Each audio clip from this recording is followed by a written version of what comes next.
ఈ యొక్క పునరుత్థాన ఆదివారపు ఆరాధనకు వచ్చినటువంటి మీ అందరికీ కూడా ప్రేమపూర్వకమైనటువంటి వందనాలను నేను తెలియజేస్తూ ఉన్నాను. హల్లెలూయా. ఈ దినము ఈ యొక్క సమయంలో మన మధ్యలో ప్రణీత్ షాలోమ్ రాజు గారు ఉన్నారు. వారు మనకు దైవ వర్తమానాన్ని అందిస్తారు. శ్రద్ధగా మనము ఆలకిద్దాం. ఈ యొక్క సమయాన్ని వారికి నేను అప్పగిస్తూ ఉన్నాను.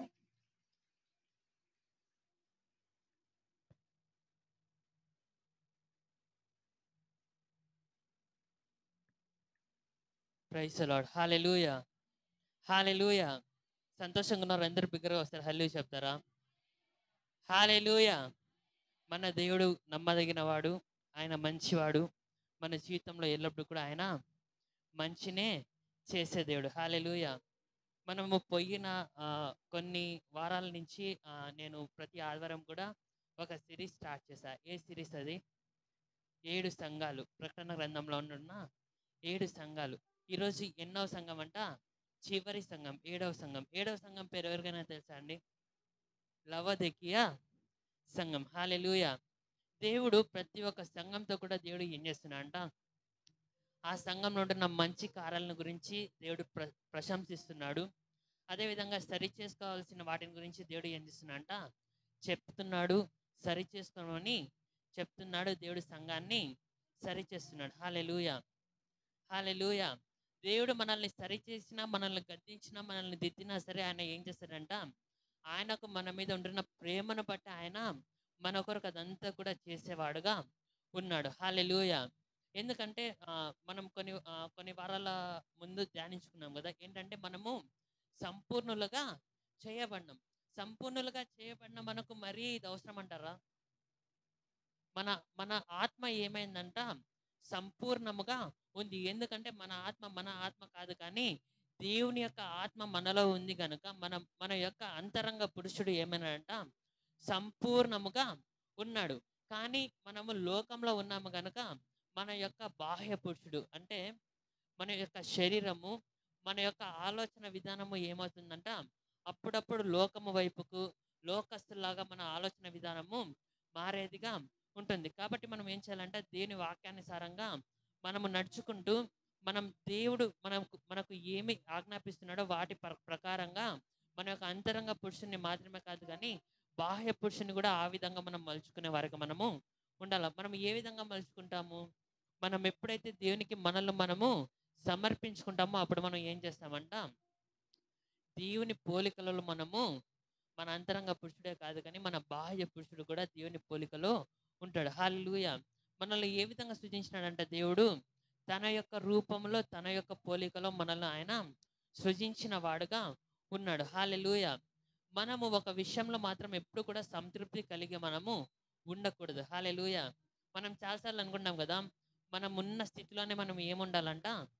సంతృప్తి కలిగి ఉండాల. మనకున్న ఉద్యోగంలో మనం సంతృప్తి కలిగి ఉండొచ్చు. మనకున్న కార్ల విషయంలో, బైకుల విషయంలో సంతృప్తి కలిగి ఉండొచ్చు. మనకుంటున్న ఆస్తి విషయంలో మనం సంతృప్తి కలిగి ఉండొచ్చు. కానీ ఒక్క విషయంలో మాత్రం మనము సంతృప్తి కలిగి ఉండకూడదు. హల్లెలూయా. ఏ విషయంలో మనం సంతృప్తి కలిగి ఉండకూడదు? ఆత్మీయ విషయంలో మనము సంతృప్తి కలిగి ఉండకూడదు. ఆత్మ విషయంలో మనం ఏం చేయకూడదంట? సంతృప్తి కలిగి ఉండకూడదు. మనం ఆత్మలో ఏం చేయాలంట? రోజు రోజుకి ఎదుగుతూనే ఉండాలి. మనం దేవునితో సమయాన్ని స్పెండ్ చేసే కొద్దీ, నేను ఈరోజు ఇంత సమయాన్ని స్పెండ్ చేసిన కదా, ఇంకా చాలని మన మనసుకు మనం అనిపించకూడదు, కానీ ఇంకా కొంతసేపు దేవుని దగ్గర మనము మన సమయాన్ని గడపాలి. రోజు రోజుకి ఆత్మీయ జీవితంలో మనం ఏమయ్యే వారిగా ఉండాలంట? ఎదిగే వారిగానే మనము ఉండేవారిగా మనము ఉండాలి. ఎప్పుడు కూడా మనము ఆత్మ విషయంలో నేను ఇన్ని గంటలు ప్రార్థన చేస్తున్నాను చాలు, నేను ఇన్ని గంటల వాక్యం చదువుతున్నాను చాలు, నేను ప్రార్థన చేస్తే స్వస్థత పొందుకుంటున్నారు చాలు, నేను వాక్యం చెప్తే అనేకులు దేవుని వైపుకు తిరుగుతున్నారు చాలు. అదేవిధంగా ఆ విధంగా మనము ఉండకూడదు, కానీ నశించిపోతున్న ఆత్మలు ఎన్నో ఉన్నాయి. హల్లెలూయా.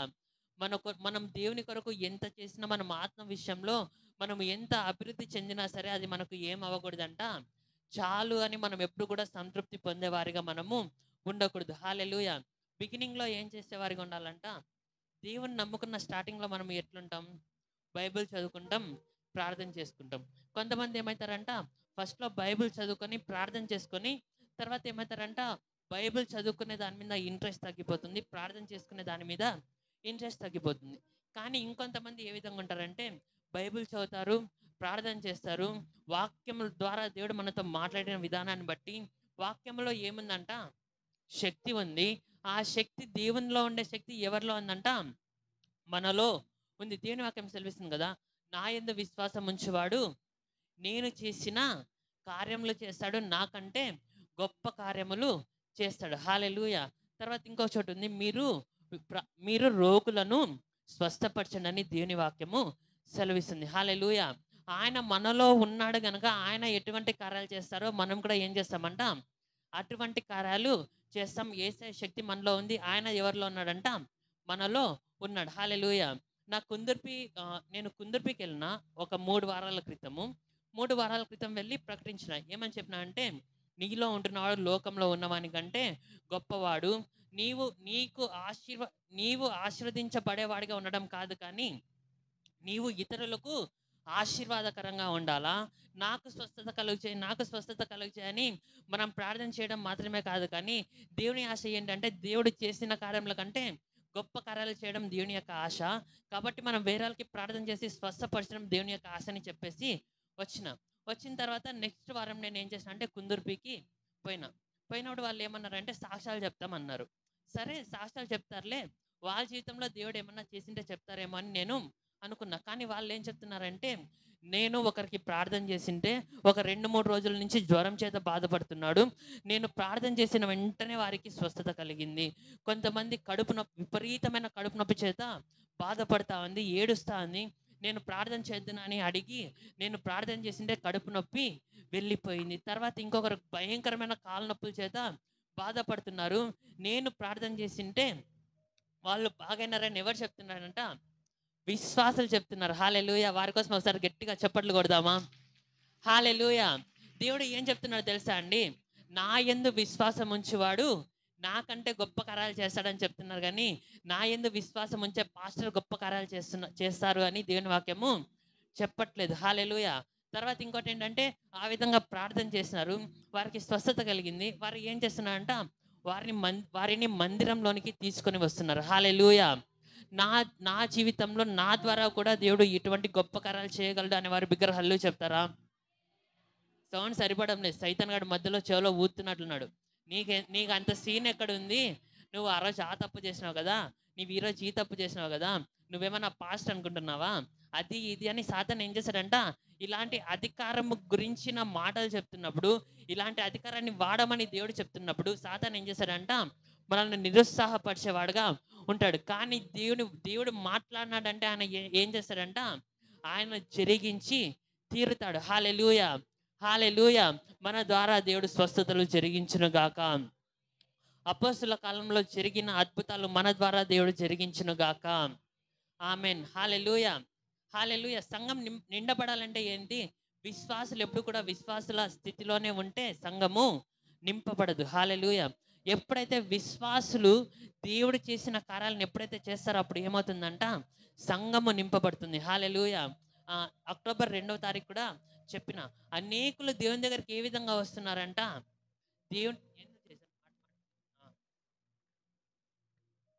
అనేకులు ఏం చేస్తున్నారంట, దేవుణ్ణి అనేకులు ఏ విధంగా నమ్ముకుంటున్నారు, దేవుని యొక్క అద్భుత కార్యాలను చూసి అన్యజనులు దేవుని దగ్గరికి వస్తున్నారు. మా ఇంట్లో మా మమ్మీ ఏ విధంగా వచ్చింది, మా అమ్మమ్మకు కడుపులో గడ్డలు ఉన్నాయి, ఎంతమంది డాక్టర్స్ దగ్గరికి వెళ్ళినా, ఎన్ని ఆపరేషన్స్ చేపించినా అవి ఆపరేషన్ చేయించినప్పుడు గడ్డలు వెళ్ళిపోతున్నాయి. తర్వాత మళ్ళీ వచ్చినాక ఏమవుతున్నాయంటే అవి మరీ జనరేట్ అవుతున్నాయి, అంటే మరీ వస్తున్నాయి. వచ్చేసరికి మా తాత ఏం చేసినాడంటే, మనుషుల కంటే ఆస్తులు అవేమి ఎక్కువ కాదు కదా, సో మా తాత కొంచెం భూమి కూడా అమ్మేసి ఏం చేసినాడంటే మా అమ్మమ్మకు చూపించినా సరే మా అమ్మమ్మకు స్వస్థత కలగలేదు. ఎప్పుడైతే దేవుని నమ్ముకునిందో అప్పుడు ఏమైందంటే స్వస్థత కలిగింది. హల్లెలూయా. హల్లెలూయా. అది ఏ విధంగా జరిగింది? మా మమ్మీ వాళ్ళ టీచర్ ఎప్పుడైతే ప్రార్థన రాసిచ్చిందో, ఎప్పుడైతే దేవుని గురించి చెప్పిందో అప్పుడు ఏమైందంట, రక్షణ పొందినారు. హల్లెలూయా. అదేవిధంగా మనము కూడా ఎవరైతే మన చుట్టుపక్కల ఉంటున్న వారు రోగముల చేత లేదంటే ఏదో ఒక సమస్యల చేత బాధపడుతూ ఉంటారు, వారి కోసం మనం ఏం చేయాలంట, ప్రార్థన చేసి దేవుని గురించి మనం చెప్పేవారిగా ఉండాలి. హల్లెలూయా. ఎప్పుడైతే ఆ టీచర్, ఎప్పుడైతే మా అమ్మమ్మకు ఎప్పుడైతే ప్రార్థన రాసిచ్చిందో, ఎప్పుడైతే మా అమ్మమ్మ జీవితంలో ఆ అద్భుతం జరిగిందో, ఇప్పుడు మా పెద్దమ్మ పరిచర్యలో ఉంది, మా అమ్మ పరిచర్యలో ఉంది, తర్వాత మా మామ కూడా పరిచర్యలో వాడబడుతున్నాడు. హల్లెలూయా. మనము చేసే ఒక చిన్న ప్రార్థన, మనము ఇచ్చే ఒక చిన్న సలహా ఏం చేస్తుందంటే ఒక గొప్ప జనులను లేపుతుంది. హల్లెలూయా. దేవుని కొరకు గొప్పగా మనం వాడబడ్డమే కాదు, కానీ మన ద్వారా అనేకులు రక్షింపబడి వాడబడే వారిగా దేవుడు మనల్ని వాడుకునేవాడుగా ఉన్నాడు. హల్లెలూయా. హల్లెలూయా. దేవుని ఆశ ఏంటంటే మనము ఏదో సంఘానికి వస్తున్నామా, ప్రార్థన చేసుకుంటున్నామా, తర్వాత వెళ్ళిపోతున్నామా అనేది కాదు, కానీ యేసుక్రీస్తు యేసుక్రీస్తు ఈ భూలోకంలో వచ్చినప్పుడు ఎటువంటి కార్యాలు చేసినాడో అటువంటి కార్యాల కంటే గొప్ప కార్యాలు చేయడం మన పట్ల దేవుని యొక్క ఆశ. హల్లెలూయా. హల్లెలూయా. సాతానుకి ఏంటంటే ఎప్పుడైతే మనం దేవుని అధికారాన్ని వాడదాం అనుకుంటామో, ఎప్పుడైతే దేవుని అధికారం గురించి మనం వింటుంటామో, సాతాను చెవులో నుంచి ఏం చేస్తున్నాడంట, ఊతా ఉంటాడు. నీకు అంత సీన్ ఉందా, నువ్వు ఆ రోజు అది చేసినావు కదా, నువ్వు ఈ రోజు ఇది చేసినావు కదా అని సాతాను ఏం చేస్తాడంట, నిరుత్సాహపరిచేవాడుగా ఉంటాడు. వాని పని ఏంటంట, దీవారాత్రంలో నిందల మోపడమే ఆయన పని. కానీ మన కొరకు యేసుక్రీస్తు కల్వరి శిలువలో తన రక్తాన్ని కార్చి మనకు రావాల్సిన శిక్ష యావత్తు భరించి మన స్థానంలో ఆయన ఉండి బలి అయ్యి మనకు కల్వరి శిలువ ద్వారా యేసుక్రీస్తుకున్న సమస్త అధికారాన్ని ఎవరికి ఇచ్చినాడంట, మనకు ఇచ్చినాడు. హల్లెలూయా. నమ్మేవారి బిగ్గర హల్లెలూయా చెప్తారా? హల్లెలూయా. హల్లెలూయా. ఈరోజు ఏ సంఘం గురించి మనం ధ్యానించుకోబోతున్నామంట, 7వ సంఘము. ఆ సంఘము పేరేంటంట, లవొదికీయ సంఘం. ఒకసారి మనం ప్రకటన గ్రంథము 3వ అధ్యాయము 14వ వచనం నుంచి 22వ వచనం గురించి ఎవరైనా ఒకరు మైక్లో చదువుతారా? ఆమోస్ అన్నతో మైక్ ఉంది అనుకుంటా. సంఘములతో ఆత్మ చెప్పుచున్న మాట అన్న 3:14 అన్న. లవొదికయలో ఉన్న సంఘపు దూతకు ఇలాగు రాయము. ఆమేన్ అనువాడును నమ్మకమైన సత్య సాక్షియు దేవుని సృష్టికి ఆదియునైన వాడు చెప్పు సంగతులేవనగా, నీ క్రియలను నేనెరుగుదును. నీవు చల్లగానైనను వెచ్చగానైనను లేవు. నీవు చల్లగానైనను వెచ్చగానైనను ఉండిన మేలు, నీవు వెచ్చగానైనను చల్లగానైనను ఉండక నులివెచ్చనగా ఉన్నావు గనుక నేను నిన్ను నా నోట నుండి ఉమ్మివేయ ఉద్దేశించుచున్నాను. నీవు దౌర్భాగ్యుడవును, దిక్కుమాలిన వాడవును, దరిద్రుడవును, గుడ్డివాడవును, దిగంబరుడవై ఉన్నావని ఎరుగక నేను ధనవంతుడను, ధనవృద్ధి చేసి ఉన్నాను, నాకేమీ కొదవ లేదని చెప్పుకొనుచున్నావు. నీవు ధనవృద్ధి చేసుకొనున్నట్లు అగ్నిలో పుటము వేయబడిన బంగారమును, నీ దిశముల సిగ్గు కనబడుకుండునట్లు ధరించుకొనుటకు తెల్లని వస్త్రములను, నీకు దృష్టి కలుగునట్లు నీ కన్నులకు కాటుకును నా యొద్ద కొనుక్కుమని నీకు బుద్ధి చెప్పుచున్నాను. నేను ప్రేమించు వారినందరినీ గద్దించి శిక్షించుచున్నాను గనుక నీవు ఆసక్తి కలిగి మారు మనసు పొందుము. ఇదిగో నేను తలుపునొద్ద నిలుచుండి తట్టుచున్నాను. ఎవడైనను నా స్వరము విని తలుపు తీసిన ఎడల నేను అతని యొద్దకు వచ్చి అతనితో నేనును నాతో కూడా అతడును భోజనము చేయుదుము. నేను జయించి నా తండ్రితో కూడా ఆయన సింహాసనమునందు కూర్చుండి ఉన్న ప్రకారము జయించు వానిని నాతో కూడా నా సింహాసనమునందు కూర్చుండనిచ్చెదను. సంఘములతో ఆత్మ చెప్పుచున్న మాట చెవిగలవాడు వినుగాక. ఆమేన్. ప్రార్థన చేసుకుందాం. యేసయ్య పరిశుద్ధుడా, నీకే వందనాలయ్యా, నీకే స్తుతులు స్తోత్రాలు చెల్లిస్తున్నామయ్యా. దేవయేసయ్య, ఈ వాక్యం దేవయేసయ్య మేము ధ్యానించుకుంటుండగా దేవయేసయ్య, నేను కాదు కానీ దేవయేసయ్య నన్ను సిలువ చాటున మరుగు చేసుకుని దేవయేసయ్య, నాలో ఉంటున్న పరిశుద్ధాత్మ దేవుడైన మీరు దేవయేసయ్య సంఘంతో మాట్లాడి దేవయేసయ్య, సంఘానికి కావాల్సిన రేమ వాక్కును మీరే అనుగ్రహించి నీ నామానికి మహిమ గంధ ప్రభావాలు తెచ్చుకోమని అడుగుచు యేసయ్య నామంలో అడిగి పెడుకుంటున్నాం పరమ తండ్రి. ఆమెన్. హల్లెలూయా. లవొదికీయ అనే సంఘము ఇప్పుడు ఎక్కడుందంట, అప్పుడు వచ్చేసి ఏషియా మైనర్లో ఉండేది. ఇప్పుడు ఆ ప్రాంతానికి ఏం పేరంట? టర్కీ అని పేరు. సో ఆ ప్రాంతము ఆ ఆ ప్రాంతము ఎటువంటి ప్రాంతం అంట? One of the richest city, అంటే అది మంచి సంపద కలిగిన ప్రాంతము. హల్లెలూయా. అక్కడ ఉంటున్న వారందరూ కూడా మంచి ధనవంతులు. అక్కడ ఉంటున్న వారికి ఆర్థికంగా ఎటువంటి కొదువ కూడా లేదు. అదే విధంగా అక్కడ టెక్స్టైల్ ఇండస్ట్రీకి అది ఫేమస్. అంటే వూల్ అంటే ఏమంటారు? బట్ ఉన్నికి సంబంధించి ఒక గొప్ప ఆ, ఆ, ఏమంటారు, ఆ పరిశ్రమ ఉండేది అనమాట. హల్లెలూయా. అంటే క్లాతింగ్ ఇండస్ట్రీ అక్కడ, టెక్స్టైల్ ఇండస్ట్రీ అక్కడ ఉండేది. అంటే బట్టలకు సంబంధించిన గొప్ప సంపద అక్కడ ఉండేది. సో దానికి సంబంధించి వారు ఏం చేసేవారంట? తయారు చేసి వివిధ చోట్లకు వాళ్ళు పంపించేవారుగా ఉన్నారు. తర్వాత మూడోది ఏంటంటే, ఫస్ట్ వచ్చేసి అది గొప్ప ప్రాంతము. అది అక్కడ ఉంటున్న వారందరూ కూడా మంచిగా డబ్బులు కలిగిన వారు, వారంతా కూడా రిచ్ పీపుల్. తర్వాత రెండవది ఏంటంటే టెక్స్టైల్ ఇండస్ట్రీ ఉండేది. అంటే బట్టలకు సంబంధించిన పరిశ్రమ ఉండేది. తర్వాత మూడోది ఏంటంటే అక్కడ మెడికల్ స్కూల్ ఉండేది. అంటే అక్కడ వారు ఏం చేసేవారంట? కంటికి సంబంధించిన ఆయింట్మెంట్స్ని వారు చేసేవారు. తర్వాత కాటుకను వారు చేసేవారు. హల్లెలూయా. ఇది వచ్చేసి ఆ యొక్క ప్రాంతం యొక్క హిస్టరీ. తర్వాత అక్కడ ఏముండేదంట? వాటర్కి సంబంధించిన ప్రాబ్లము ఉండేదంటే అక్కడ నీటి కొరత, నీటి సమస్య ఉండేది. అప్పుడు వారు ఏం చేశారంట? ఆక్వాడక్ట్స్ని వాళ్ళు బిల్డ్ చేసుకున్నారు. అంటే వారి ప్రాంతంలో ఫ్రెష్ వాటర్ దొరకదంటే, వారి ప్రాంతంలో స్వచ్ఛమైన నీరు దొరకదు కనుక వారు ఏం చేశారంటే వేరే ప్రాంతం నుంచి త్రాగునీటిని వారు ఒక పైప్ లైన్ చేసి ఆ విధంగా వారు తెచ్చుకునేవారు. ఆ నీరు ఏ విధంగా ఉండేదంట? అది లూక్ వామ్, అంటే గోరవెచ్చగా ఆ నీళ్లు ఉండేవి. హల్లెలూయా. ఇదంతా కూడా జస్ట్ హిస్టరీ. దీని గురించి మనం పెద్దగా ధ్యానించము, కానీ దేవుని వాక్యం ఏం చెప్తుందో దాని గురించి మనము ధ్యానించుకోబోతున్నాం. హల్లెలూయా. ప్రతి ఒక్క సంఘంతో కూడా దేవుడు ఏం చేస్తున్నాడంట? తన్ను తాను ప్రత్యక్షపరుచుకునేవాడుగా ఉంటున్నాడు. హల్లెలూయా. ఒకసారి రివిజన్ చేద్దామా? ఈ 6 సంఘాలు ధ్యానించుకున్నాం కదా. 6 సంఘాల గురించి ఎవరెవరికి ఎంతెంత గుర్తుందో ఒకసారి మనము చూసుకుందాం. మొదటి సంఘం పేరు ఏం పేరు? ఎఫెసు సంఘం. దాని గురించి దేవుడు ఏమని హెచ్చరించినాడు? మొదటి ప్రేమను మర్చినావని హెచ్చరిస్తున్నాడు. రెండవ సంఘం పేరు ఏం పేరు? స్ఫుర్ణ సంఘం. ఆ సంఘం గురించి దేవుడు ఏం చెప్తున్నాడు? మరణం వరకు నమ్మకంగా ఉండమని చెప్తున్నాడు. మూడవ సంఘము ఏం సంఘము? పెర్గమ సంఘం. ఆ సంఘం గురించి దేవుడు ఏం చెప్తున్నాడు? విగ్రహంలోకి అర్పించిన దానిని మీరు తింటున్నారు, బిలాము బోధ మీలో ఉంది, ఈ విషయంలో మీరు మారు మనసు పొందండి అని మూడవ సంఘమైన పెర్గమ సంఘంతో చెప్తున్నాడు. నాలుగవ సంఘము ఏ సంఘం అంట? తుయతైరా సంఘం. ఆ సంఘంతో దేవుడు ఏం సెలవిస్తున్నాడు? యెజబెలు అనే స్త్రీని నీవు ఉంచి ఉన్నావు, జారత్వము జరిగించుచున్న ఆ స్త్రీని నీవు ఉంచి ఉన్నావు, అదేవిధంగా విగ్రహంలోకి అర్పించిన దానిని నీవు తింటున్నావని దేవుడు ఏం చేస్తున్నాడంట? హెచ్చరిస్తున్నాడు. హల్లెలూయా. తర్వాత 5వ సంఘము ఏ సంఘము?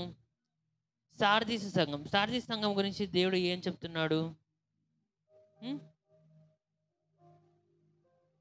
నీ క్రియలు దేవుని ఎదుట సంపూర్ణముగా కనబడటం లేదు గనక జాగ్రత్త కలిగి మారు మనసు పొందమని దేవుడు సెలవిస్తున్నాడు.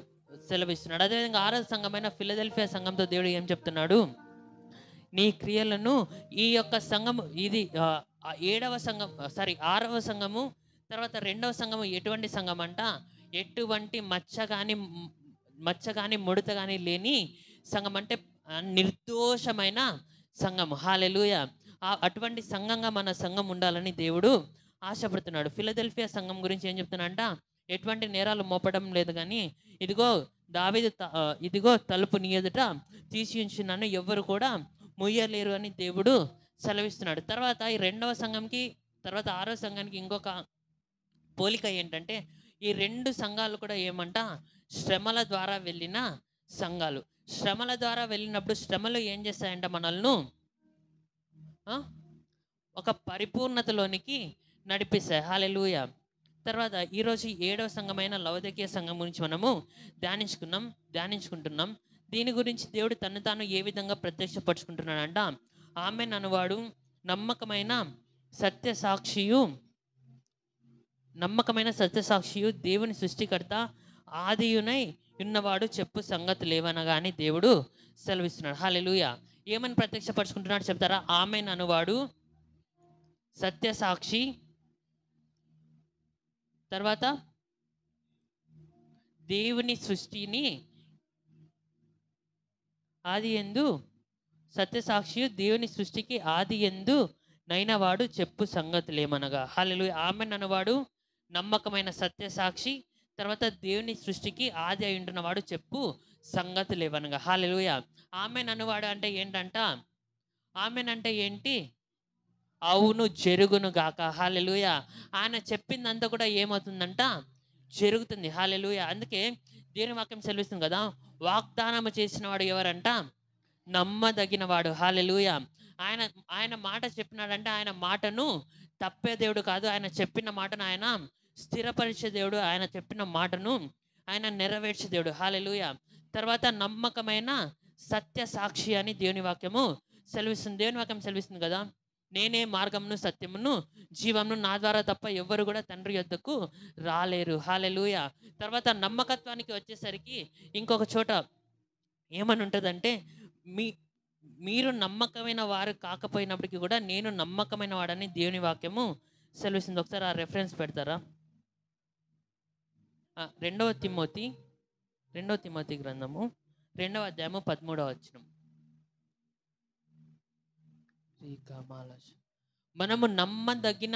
మనము నమ్మదగని వారైనను ఆయన నమ్మదగిన వాడుగా ఉండును, ఆయన తన స్వభావమునకు విరోధముగా ఏదియు చెయ్యలేడు. హల్లెలూయా.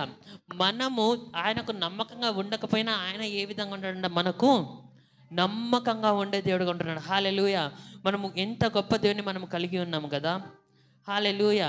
తర్వాత కొలస్సీలకు రాసిన పత్రిక 1వ అధ్యాయము 15 నుంచి 17వ వచనంలో కనుక చూసినట్లయితే, కలిగినదంతయు కూడా సృష్టి అంతయు కూడా ఆయనను బట్టి కలిగింది అని మనం ఆ వాక్యంలో మనము చూస్తాం.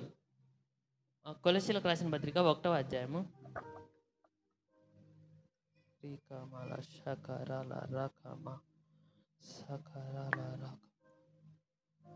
1వ అధ్యాయము 15వ వచనం. ఆయన అదృశ్య దేవుని స్వరూపి అయి సర్వ సృష్టికి ఆది సంభూతుడై ఉన్నాడు. హల్లెలూయా. ఆయన ఏమంట? సర్వ సృష్టికి ఆది సంభూతుడై ఉన్న దేవుడని తన్ను తాను ప్రత్యక్షపరుచుకుంటున్నాడంట. హల్లెలూయా. అంటే ఈ సృష్టి అంతా కూడా ఎవరి వలన కలిగిందంట? ఆయన వలననే, అంటే దేవుని వలన కలిగింది. అటువంటి గొప్ప దేవుడు ఈ సంఘంతో ఏం చేస్తున్నాడంట? రాస్తున్నాడు. హల్లెలూయా.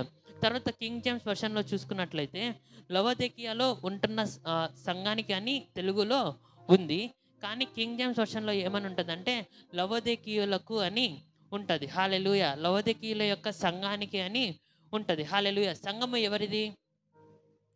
సంఘము ఎవరిది అంటే దేవుని యొక్క సంఘం. ఇక్కడ ఉంటున్న ఈ మిగతా 6 సంఘాల గురించి కూడా దేవుడు ఏం చెప్తున్నాడంట? ఈ యొక్క ప్రాంతంలో ఉంటున్న సంఘానికి అని ఉంది, కానీ ఇక్కడ ఈ 7వ సంఘం గురించి ఏం మాట్లాడుతున్నాడంట? లవోదికీయుల యొక్క సంఘము అంటే దేవుడు ఏం చెప్తున్నాడంట? వారు ఏ విధంగా ఉంటున్నారంట? వారికి ఉంటున్న ధనాన్ని బట్టి వారు గర్వించి ఇది నా సంఘము అని వారు చెప్పుకునే వారిగా ఉంటారు. హల్లెలూయా. హల్లెలూయా. తర్వాత ఇప్పుడు దేవుని యొక్క ఇంట్రొడక్షన్ గురించి మనము తెలుసుకున్నాం. ఆయన ఎవరంట? ఆమెన్ అనువాడు, ఆయన నమ్మకమైన సత్య సాక్షి, అదేవిధంగా ఆయన సృష్టికి ఆది అయి ఉంటున్న దేవుడు. తర్వాత ఇక్కడ దేవుడు ఈ యొక్క సంఘం గురించి ఎటువంటి పొగడత కూడా దేవుడు చేయట్లేదు, కానీ ఏమంటున్నాడు ఒకసారి చూద్దామా? ఒకసారి 15వ వచనం చదువుదామా? నీ క్రియలు నేనెరుగుదును, నీవు చల్లగానైనను వెచ్చగానైనను లేవు. నీవు చల్లగానైనను వెచ్చగానైనను ఉండిన మేలు. నీవు వెచ్చగానైనను చల్లగానైనను ఉండక నులివెచ్చగా ఉన్నావు గనుక నేను నిన్ను నా నోటి నుండి ఉమ్మివేయ ఉద్దేశించుచున్నాను. నీవు దౌర్భాగ్యుడవును, తిక్కుమాలిన వాడువుగాను, దరిద్రుడను, గ్రుడ్డివాడవును, దిగంబరుడునై ఉన్నావని ఎరుగగా. ఇక్కడ చూసినారా దేవుడు ఎంత కఠినంగా అంటున్నాడు. వింటుంటేనే భయం అవుతుంది. హల్లెలూయా. ఇక్కడ ఏమంటున్నాడంటే నువ్వు దౌర్భాగ్యుడవు, దిక్కుమాలిన వాడవు, దరిద్రుడవు, కొట్టివాడవు, తర్వాత దిగంబరుడవై ఉన్నావని నీవు ఎరగక నేను ధనవంతుడను ధన సమృద్ధి చేసి ఉన్నాను నాకేమీ కొదవలేదని చెప్పుకొనుచున్నావు. ఇక్కడ చూసినట్లయితే మనము ఎవరిని బట్టి అతిశయించాలంట? అతిశయించడం దేవునిని బట్టి మాత్రమే అతిశయించాలి, కానీ మనకుంటున్న ధనాన్ని బట్టి మనము అతిశయించకూడదు. హల్లెలూయా. మనము దేవుని బట్టి కాకుండా మనకుంటున్న వాటిని బట్టి మనము అతిశయిస్తున్నామంటే మనలో గర్వము చేరినట్లు. నాశనానికి ముందు ఏం నడుస్తుందంట? గర్వము నడుస్తుంది. దేవుడు చెప్పే వాక్యాన్ని మనం ఏం చేయాలంట? దానికి మనము లోబడి మనం ఏం చేసేవారు ఉండాలంట? సరి చేసుకొని మనం ముందుకు వెళ్ళేవారిగా మనం ఉండాలని దేవుని యొక్క ఆశ. ఇక్కడ చూసినట్లయితే ఈ సంఘము ఏ విధంగా ఉందంట? కొంచెం చల్లగా ఉంది, కొంచెం వెచ్చగా ఉంది. అంటే ఇట్లా చల్లగా లేదు, ఇట్లా వెచ్చగా లేదు, నులివెచ్చని స్థితిలో ఉంది. హల్లెలూయా. వెచ్చగా ఉండడం, వేడిగా ఉండడం, అగ్ని దేనికి సాదృశ్యం అంట? దేవునికి సాదృశ్యం. హల్లెలూయా. చల్లగా ఉండడం దేనికి సాదృశ్యం అంట? లోకానికి సాదృశ్యం. ఈ సంఘంలో ఉంటున్న వారు ఏ విధంగా ఉన్నారంట? నులివెచ్చని జీవితం ఉన్నారు. అంటే సంఘానికి వచ్చినప్పుడు ఏ విధంగా ఉంటారంట? అన్య భాషలు మాట్లాడతారు. బయటికి వెళ్ళినప్పుడు ఏం భాషలు మాట్లాడతారంట? బూతు భాషలు మాట్లాడతారంటే ఇది అంటారు కదా, ఊసరవెల్లి ఏ విధంగా ఎప్పుడు ఏ రంగు కప్పుకోవాలో అప్పుడు ఆ రంగు కప్పుకునే వారిగా ఉంటారు. కానీ మన దేవుడు ఏమని ఆశిస్తున్నా అంట? మనము ఎక్కడ ఉన్నప్పటికీ కూడా మనం ఒకే రకంగా ఉండాలని దేవుడు ఆశిస్తున్నాడు. హల్లెలూయా. ఈ లోకంలో నిన్ను నన్ను దేనికి ఏర్పరచుకున్నాడంట? ఈ లోకానికి మనం వెలుగుగా ఉండడానికి దేవుడు ఏర్పరచుకున్నాడు. ఈ లోకానికి మనం వెలుగుగా ఉన్నామంటే మనం ఎక్కడ వెళ్ళినా సరే మనం ఏ విధంగా ఉంటామంట? వెలుగుగానే ఉంటాం. ఎక్కడికి వెళ్ళినా సరే మనం మండేవారిగానే ఉంటాం. హల్లెలూయా. తర్వాత ఇక్కడ మనం చూసుకున్నట్లయితే మత్తయి సువార్త 6వ అధ్యాయము 24వ వచనాన్ని మనం చదువుకుందామా?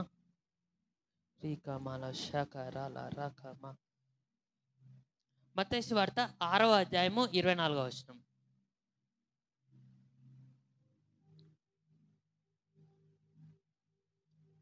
ఎవడును ఇద్దరు యజమానులకు దాసుడుగా ఉండనేరడు.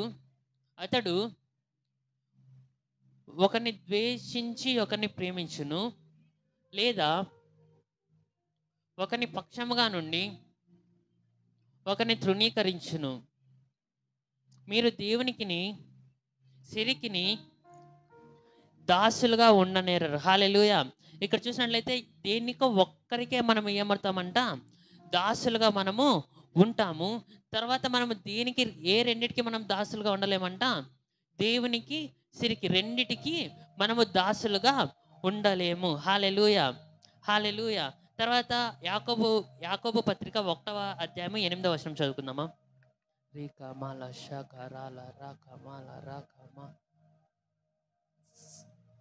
అట్టి మనుష్యుడు ద్విమనస్కుడై తన సమస్త మార్గముల యందు అస్థిరుడు గనుక ప్రభు వలన తనకేమైనను దొరుకునని తలంచుకొనరాదు.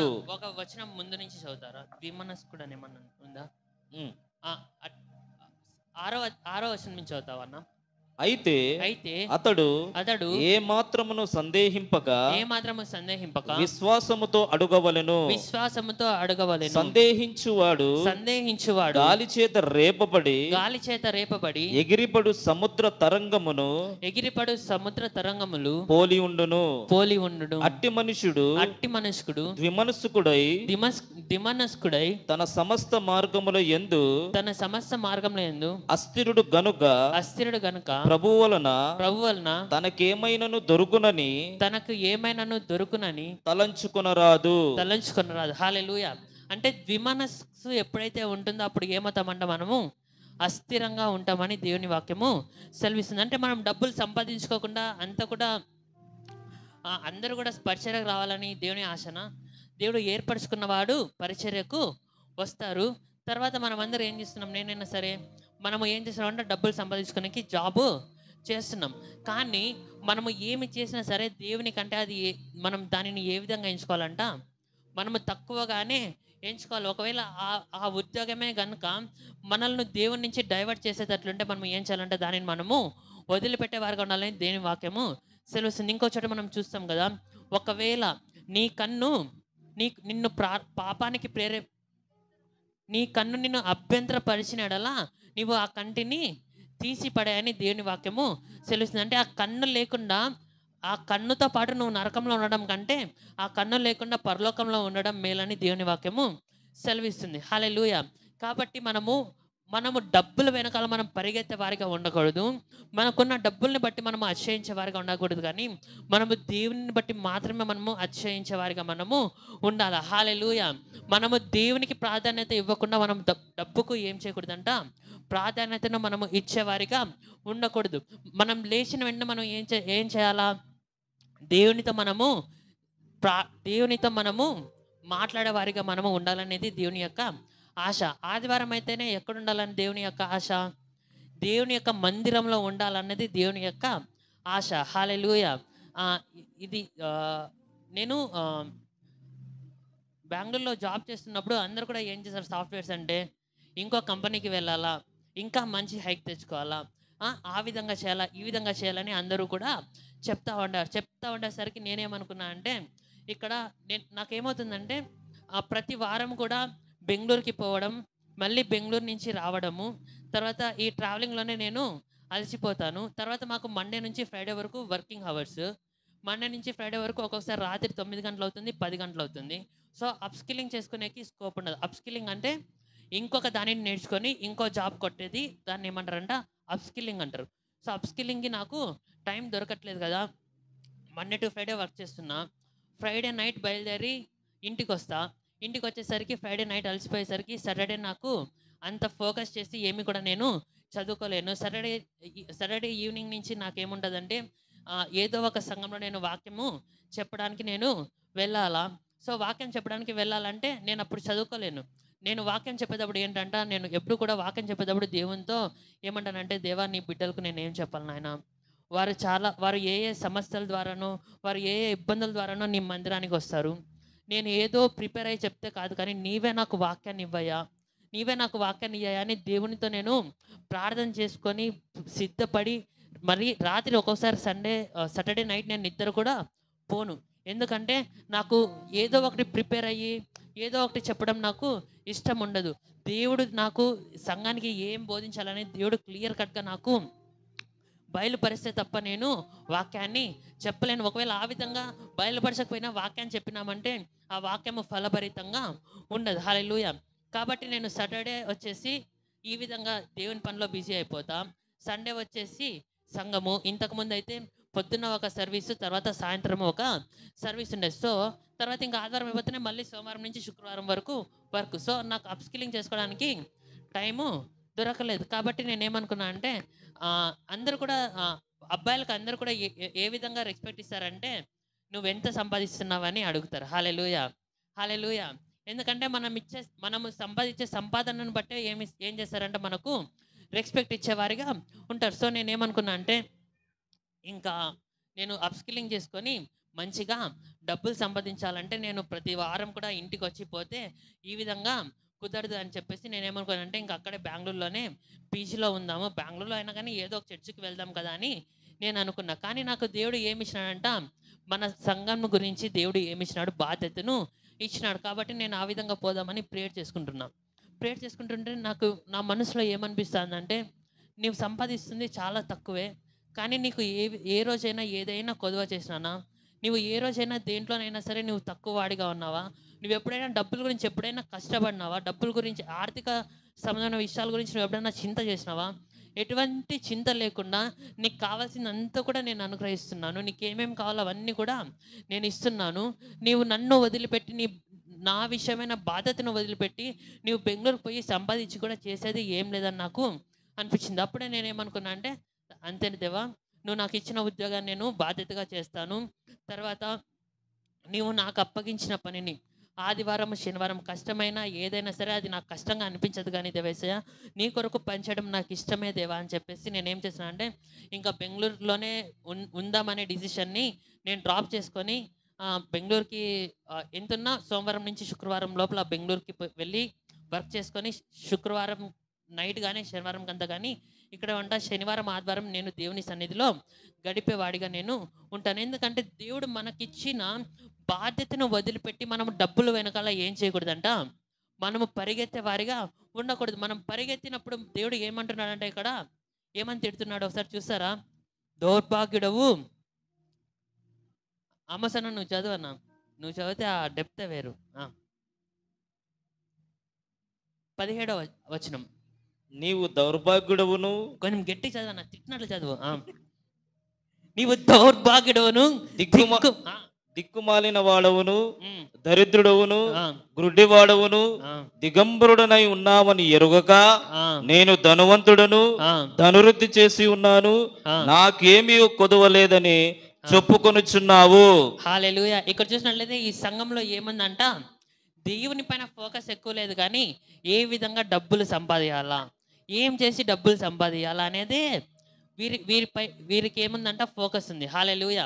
కానీ మొన్న 2వ తారీఖు జాషువా సార్ ఏం చెప్పినాడు, లోకస్తులు దేని గురించి ఆలోచిస్తారంట, డబ్బుల గురించి, ఏం కట్టుకోవాలా, ఏం తినాలా, ఎటువంటి కార్ కొనాలా, ఎటువంటి బండి కొనాలా, ఎటువంటి ఇల్లు కట్టుకోవాలని దాని గురించి ఎవరు ఆలోచిస్తారంట, లోకస్తులు ఆలోచిస్తారు. కానీ మనకు ఏమంట, మనము ఆయన రాజ్యాన్ని నీతిని వెతికినప్పుడు అవన్నీ కూడా ఏమవుతా అంట, మనల్ని వెంబడిస్తూ వస్తాయి. హల్లెలూయా, హల్లెలూయా.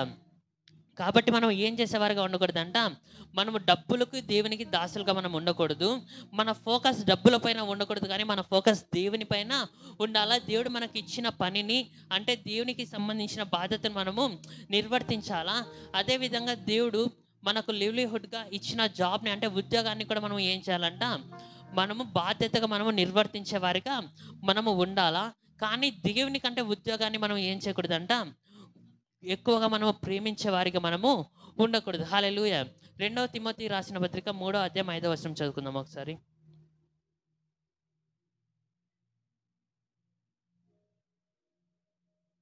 రాక మాల శకరాల రాక 2వ తిమోతి 3వ అధ్యాయము 5వ వచనం. పైకి భక్తి గల వారి వలె ఉండియు, పైకి భక్తి గల వారి వలె ఉండియు, దాని శక్తిని ఆశ్రయించు వారునై, దాని శక్తిని ఆశ్రయించు వారునై ఉందురు. ఇట్టి వారికి ఆశ్రయించని వారై ఉందురు. ఇట్టి వారికి విముఖుడవై ఉండుము. హల్లెలూయా. పైకి భక్తి గలవారంటే ఎవరంట, పైకి అంటే పైన ఏదో వస్తున్నాం, ప్రార్థన చేస్తున్నాం, చర్చికి వస్తున్నాం, వెళ్ళిపోతున్నాం. తర్వాత దేవుని యొక్క శక్తిని ఆశ్రయించని వారిగా ఉంటాం. హల్లెలూయా. ప్రతి ఒక్కరు కూడా దేవుని యొక్క శక్తిని పొందుకుందురుగాక.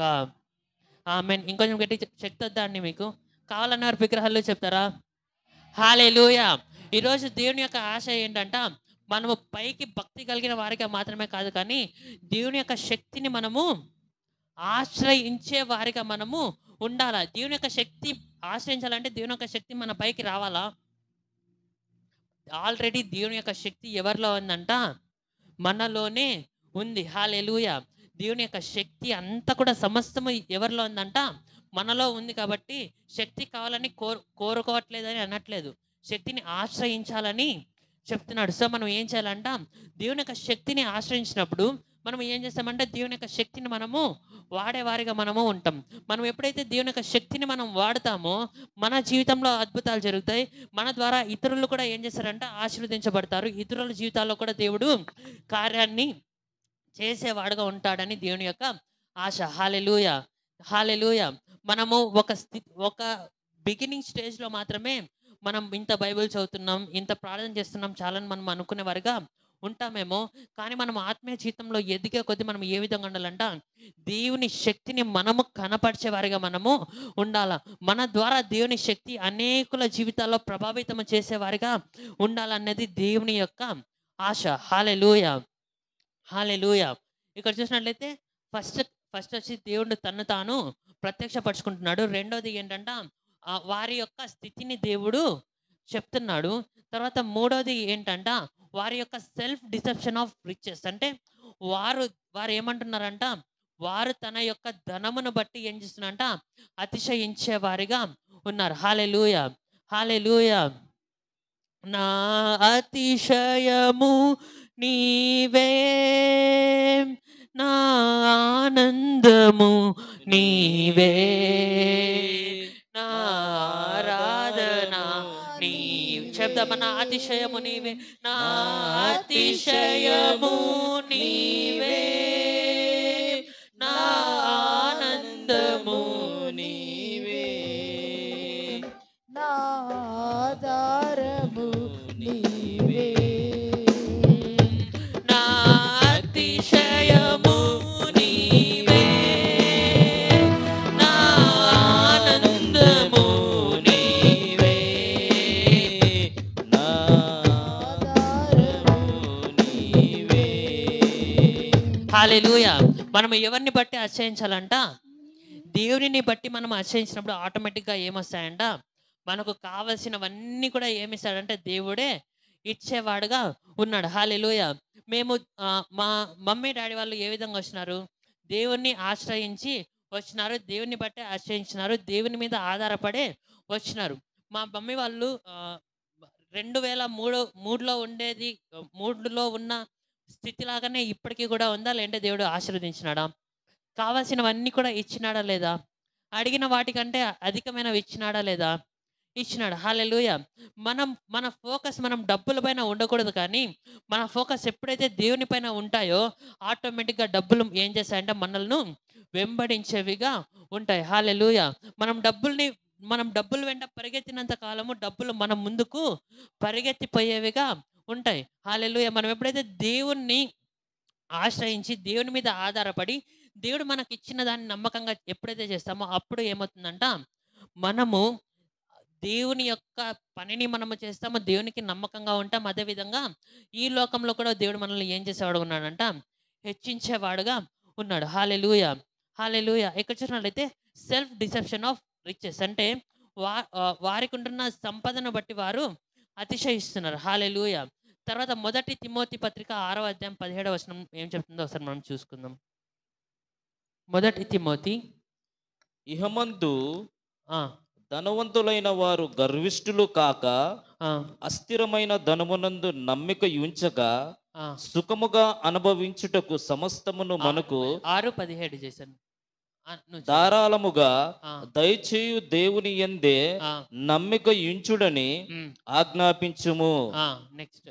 వారు ఆ, వాస్తవమైన జీవమును ఆ, సంపాదించుకుని నిమిత్తము ఆ, రాబోవు కాలమునకు ఆ, మంచి పునాది ఉమ్, తమ కొరకు వేసుకొనుచు ఉమ్, మేలు చేయువారును ఆ, సత్క్రియలు అను ధనము గలవారును ఔదార్యము గలవారును తమ ధనములో ఇతరులకు ఉమ్. పాలిచ్చువారునై ఉండవలెనని వారికి ఆజ్ఞాపించుము.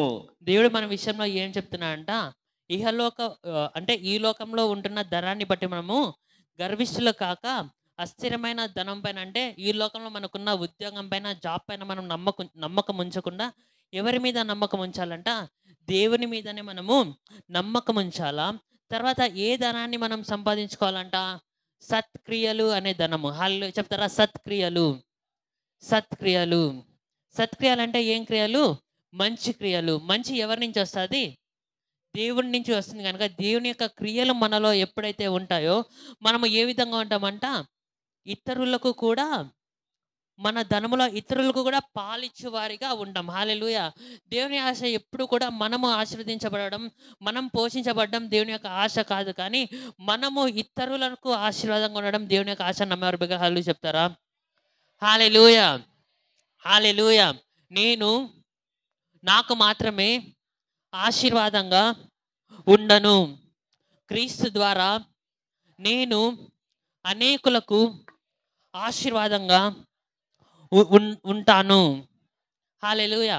తర్వాత సామెతల గ్రంథము 11:28 చూసినట్లయితే he who trust his riches will fall అంట. అంటే ఈ లోక సంబంధమైన ధనము మీద ఎప్పుడైతే అతిశయ పడతారో వారు ఏం చేసేవారుగా ఉంటారంట? సామెతలు 11:28 అన్న 28.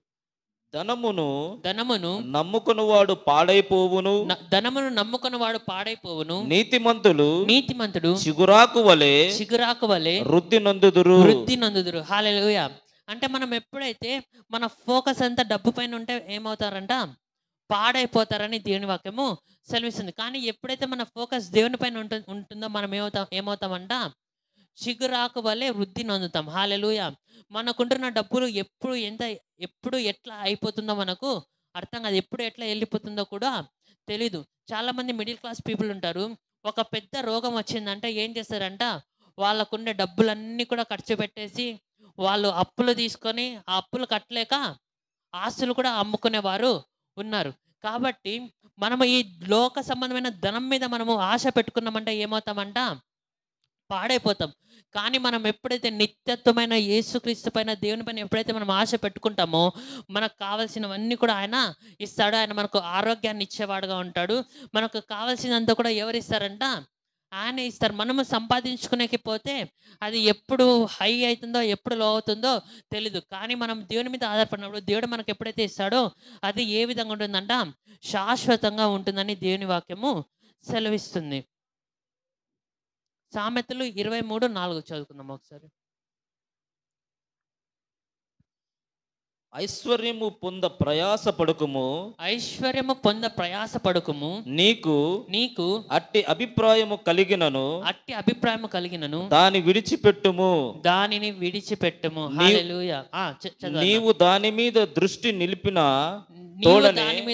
నిలిపిన తోడనే అది లేకపోవును. నిశ్చయముగా అది రెక్కలు ధరించి ఎగిరిపోవును. పక్షిరాజు ఆకాశమునకు ఎగిరిపోవునట్లు అది ఎగిరిపోవును. హల్లెలూయా. ఇక్కడ చూసినట్లయితే అది రెక్కలు ధరించుకొని ఎగిరిపోవును. పక్షిరాజు ఆకాశమునకు ఎగిరిపోవునట్లుగా అది ఎగిరిపోను. హల్లెలూయా. అంటే ఆ గద్దెను ఎవరైనా పట్టుకునేకి పోతారా? గద్దె ఎవరికైనా దొరుకుతుందా? ఎవరికి కూడా దొరకదు. మనము దేవునిని వదిలిపెట్టి మనం డబ్బుల వెనకాల ఎప్పుడైతే పోతామో ఆ డబ్బులు శాశ్వతము కాదు, ఆ డబ్బులు మనతో ఉండవు. హల్లెలూయా. ఈ వాక్యం కొంచెం కఠినంగా ఉంటుంది, కానీ దేవుని యొక్క వాక్యం సత్యమైన వారి దగ్గర హల్లెలూయా చెప్తారా? హల్లెలూయా. మనము వాక్యానుసారంగా జీవించాలంటే మనం ఏం చేయాలంట, అక్టోబర్ 2వ తారీఖు మనం ఏం నేర్చుకున్నాం ఫైనల్గా? మనల్ని మనము ఎవరికి సమర్పించుకోవాలంట, దేవునికి మనం ఎప్పుడైతే సమర్పించుకుంటామో మనము జీవించాం, కానీ ఎవరు జీవిస్తారు? యేసయ్య మనలో జీవిస్తాడు. హల్లెలూయా. ఆ స్టేట్మెంట్ పౌలు మాత్రమే చెప్పాలని దేవుని యొక్క ఆశ కాదు, కానీ మనం కూడా చెప్పాలనేది దేవుని యొక్క ఆశ. చెప్తామా? ఇకపైన జీవించుచున్నది నేను కాదు, క్రీస్తే నా యందు జీవించుచున్నాడు. హల్లెలూయా. హల్లెలూయా. తర్వాత మత్తయి సువార్త 6వ అధ్యాయము 19వ వచనంలో ఏముంటుందంటే, నీ ధనము ఎక్కడ ఉంటుందో నీ హృదయము నీ మనసు కూడా ఏమవుతుందంట, అక్కడే ఉంటుంది. హల్లెలూయా. తర్వాత మళ్ళీ లూకా సువార్త 12వ అధ్యాయము 16వ వచనం నుంచి 21వ వచనంలో చూసినట్లయితే అక్కడ ధనవంతుడు ఏం చేశాడంట, నా ప్రాణమా నెక్స్ట్ రాజా లూకా సువార్త నా ప్రాణముతో ప్రాణమా అనేక సంవత్సరములకు విస్తారమైన ఆస్తి నీకు సమకూర్చబడి ఉన్నది, తినుము త్రాగుము సుఖించుము సంతోషించుమని చెప్పుకొందునని అనుకొనెను. అయితే దేవుడు వెర్రివాడా, ఈ రాత్రి నీ ప్రాణమును అడుగుచున్నారు, నీవు సిద్ధపరిచినవి ఎవని వగునని అతనితో చెప్పెను. హల్లెలూయా. ఈ లోకంలో ఈ కాన్సెప్ట్ ఏంటంటే, ఈ లోకంలో ఏది సంపాదించుకోనకూడదని కాదు, కానీ మనకు ఫస్ట్ ప్రియారిటీ ఏముండాలంట, మనము ప్రథమ స్థానం ఎవరికి ఇవ్వాలంట, మనకు ప్రథమ స్థానం మనము దేవునికి ఇవ్వాలా.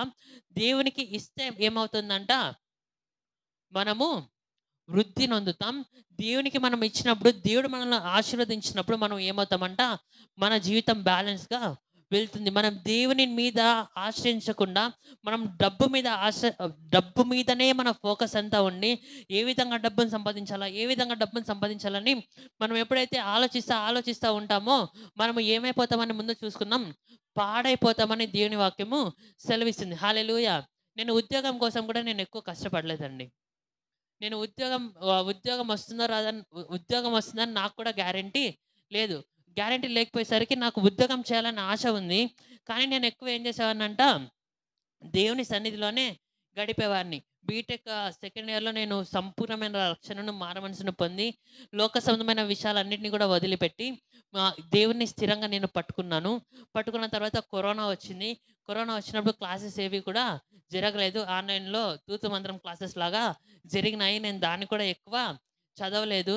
తర్వాత ఇంటర్వ్యూకి ఏ విధంగా పోయినాను, ఏ విధంగా సెలెక్ట్ అయినానని మీకు కూడా ఒకసారి నేను చెప్పినాను. నాకు ఏది కూడా నాకు ఇంటర్వ్యూలో ఏం అటెంప్ట్ చేయాలో కూడా నాకు తెలీదు. కానీ అక్కడ దేవుడు కొంతమందిని నా కొరకు నియమించినాడు. తర్వాత వాళ్ళు నేను ఇంటర్వ్యూలో సెలెక్ట్ కాలేదు. కాకపోయేసరికి నాకేమీ రాదనేసి ఫస్ట్ రౌండ్లో వెనక్కి వచ్చిన. తర్వాత రెండోసారి గ్రేస్ రౌండ్ లాగా వచ్చినప్పుడు మా ఫ్రెండ్స్ ముందు పోయి అటెంప్ట్ చేసిన వారు నాకు చెప్పినారు, ఈ క్వశ్చన్స్ అడుగుతున్నారు, ఈ విధంగా ఆన్సర్స్ చెప్పాలని వారు చెప్పినారు. అవే క్వశ్చన్స్ వాళ్ళు అడిగినారు, అదే ఆన్సర్స్ నేను చెప్పినాను. నాకు ఉద్యోగం వచ్చింది. నాకంటే మంచిగా చదివిండేవారు, క్లాస్ టాపర్స్, వీళ్ళు చాలామంది ఉన్నారు, కానీ వారికి ఉద్యోగము రాలేదు. కానీ నాకు ఉద్యోగం వచ్చింది. తర్వాత నేను ఉద్యోగం గురించి ఎక్కువ కష్టం కూడా పడలేదు. మా మమ్మీ వాళ్ళు కూడా నువ్వు ఉద్యోగం చేయాలని మమ్మీ వాళ్ళు అనలేదు. దేవుడు నీకు ఉద్యోగం ఇస్తే ఉద్యోగం చేయి, లేదంటే దేవుని పని, ఉన్నతమైన పని మన ముందర ఉందని దేవుడు చెప్పినాడు. కానీ ఇక్కడ మనం ఉద్యోగం చేయలేదంటే ఏమంట, అందరి ముందర కూడా ఏమవుతుంది, అవమానం అవుతుంది. అప్పటికే చాలా మంది మాట్లాడినారు, బీటెక్ చేసినాడు ఉద్యోగం కూడా రాదు, ఏమి రాదని అనుకున్నారు. కానీ మన దేవుడు, ఎంతమంది నమ్ముతారండి మన దేవుడు అవమానం పాలు చేయడని? నమ్మేవారు బిగ్గర హల్లు చెప్తారా? హల్లెలూయా, హల్లెలూయా. అందుకనే మనం దేవుని మీద ఆధారపడినప్పుడు ఆయన మనకు ఏం కావాలో అన్నీ కూడా ఎవరు అనుగ్రహిస్తారంట? దేవుడే అనుగ్రహించేవాడిగా ఉన్నాడు. హల్లెలూయా. ఈరోజు ఏంటంటే మన ఫోకస్ అంతా ఎవరిపైన ఉండాలా? ఈ లోక సంబంధమైన ధనం పైన మన ఫోకస్ ఉండకూడదు. మనం ఫోకస్ ఎప్పుడైతే ఆయన రాజ్యాన్ని, నీతిని వెతుకుతామో సమస్తము ఏమవుతాయంట, మనకు కావాల్సినవన్నీ కూడా మనల్ని వెంబడించేవిగా ఉంటాయి. హల్లెలూయా, హల్లెలూయా. తర్వాత జేమ్స్ 2:5, యాకోబు పత్రిక 2వ అధ్యాయము 5వ వచనం.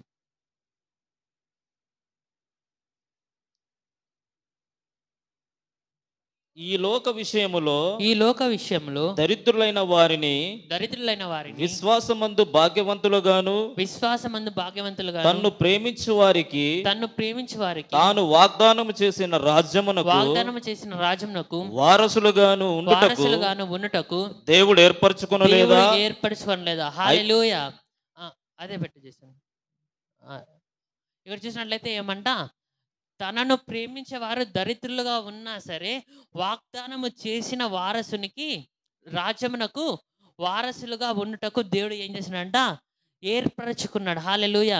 మన జీవితం, మన పరిస్థితి చిన్నదైనా పెద్దదైనప్పటికీ కూడా మనము ఆయన మీద నమ్మకం ఉంచినప్పుడు, ఆయన యందు విశ్వాసం ఉంచినప్పుడు ఆయన ఏం చేస్తాడంటే మన జీవితాన్ని కంట్రోల్ చేస్తాడు. ఆయన మన జీవితాన్ని హెచ్చించేవాడుగా ఉన్నాడు. ఆయన మనల్ని ఏర్పరచుకున్నవాడుగా ఉంటున్నాడు. హల్లెలూయా, హల్లెలూయా. ఈరోజు అంతా కూడా ఏంటంట, మనము డబ్బుల పైన కాదు కానీ ఫోకస్ చేయాల్సింది మనము దేవుని పైన మనము ఫోకస్ చేసేవారిగా ఉండాలి. మనం డబ్బుల పైన ఫోకస్ చేసినప్పుడు ఆ డబ్బులు ఏమవుతాయంట, రెక్కలు కట్టుకొని ఎగిరిపోతే ఆ డబ్బులు మనల్ని ఏం చేస్తుందంట, పాడైపోతుంది, మనల్ని పాడు చేస్తాయి. హల్లెలూయా. మనము దేవుని కంటే దేనిని అయినా సరే మనం ఎక్కువగా ప్రేమించినామంటే అదే మనకు శాపంగా మారుతుంది. హల్లెలూయా. మనం అందరికంటే ఎక్కువగా ఎవరిని ప్రేమించాలంట, యేసయ్యను ప్రేమించే వారిగా మనము ఉండాలా. యేసయ్యను ప్రేమించేవారు ఎవరైనా అవమానం పొందింది ఎవరైనా చూసారా అండి? ఆయనను ఆశ్రయించిన వారికి ఆయన ఏ మేలు కూడా కొదువుగా ఉంచడు. ఆయనను నమ్మిన వారు ఎన్నటికీ కూడా అవమానము నొందరు. హల్లెలూయా, హల్లెలూయా. అందుకు ఒక పాట ఉంటుంది కదా, నిన్ను నమ్మి నేను సిగ్గు చెందలేదు, నీ దయ నన్ను చెవిడువాలేదు, నిన్ను నమ్మి వచ్చి నే సిగ్గు చెందలేదు, నీ దయ నన్ను చెవిడువాలేదు, ఖాళీ చేతితో నే వచ్చి తిని రెండు పరివారాలని ఇచ్చితి. చెప్దామా? ఖాళీ చేతితో నే వచ్చి తిని రెండు పరివారాలని ఇచ్చితివే. ఎల్లోహి ఎల్ ఎల్లోహి ఎల్ ఎల్లోహి నిన్నే స్తుతితున్. ఎల్లోహి ఎల్ ఎల్లోహి ఎల్లోహి నిన్నే స్తుతింతును. నిన్ను నమ్మి వచ్చి నే సిగ్గు చెందలేదు, నీ దయ నన్ను విడువలేదు. నిన్ను నమ్మి వచ్చి నీ దయ నన్ను విడువలేదు.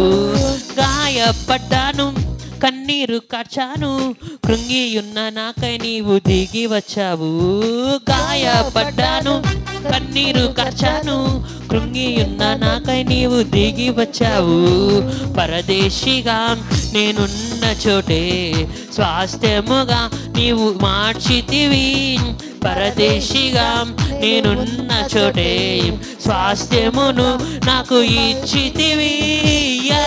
ఎల్లోహి ఎల్లోహి ఎల్లోహి నిన్నే స్తుతింతును. ఎల్లోహి ఎల్లోహి ఎల్లోహి నిన్నే స్తుతింతును.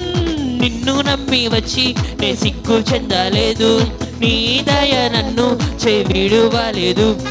నిన్ను నమ్మి వచ్చి నే సిగ్గు చెందలేదు, నీ దయ నన్ను.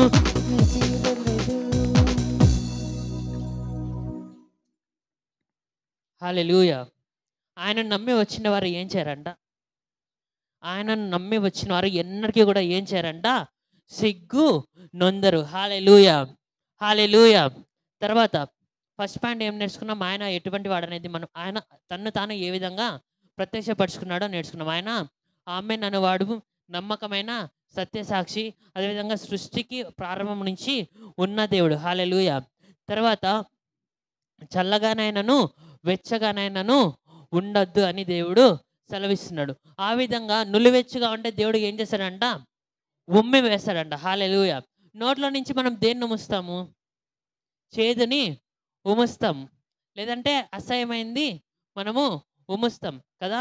అదేవిధంగా దేవుడు ఏం ఆశపడుతున్నాడంట? మనము ఆయనకు ఇష్టలుగా ఉండాలా, మనము లోకానికి ఏ విధంగా ఉండాలంట? ఉప్పులాగా మనము రుచికరంగా ఉండాలనేది దేవుని యొక్క ఆశ. కాబట్టి మనం ఏం చేయాలంట? అర్థము లోకము, అర్థము దేవుడు కాదు, కానీ సంపూర్ణంగా దేవుని పైనే మనము ఉండేవారిగా మనం ఉండాలా. అదేవిధంగా మనకుంటున్న దానిని బట్టి మనము అతిశయపడకూడదు, కానీ మనకు ఇచ్చిన దేవునిని బట్టి మనం ఏం చేయాలంట? అతిశయపడేవారిగా ఉండాలని దేవుడు సెలవిస్తున్నాడు. హల్లెలూయా. తర్వాత దేవుడు ఏమని కౌన్సిల్ ఇస్తున్నాడు అంటే, దేవుడు ఏమని చెప్తున్నాడు, ఏ విధంగా దేవుడు సరి చేస్తున్నాడో ఒకసారి మనము చూసుకుందాం. ప్రకటన గ్రంథము 3వ అధ్యాయము 19వ వచనం, 18వ వచనం నుంచి చదువుకుందామా? నీవు ధనవృద్ధి చేసుకున్నట్లు అగ్నిలో పుటము వేయబడిన బంగారమును నీ దిశముల సిగ్గు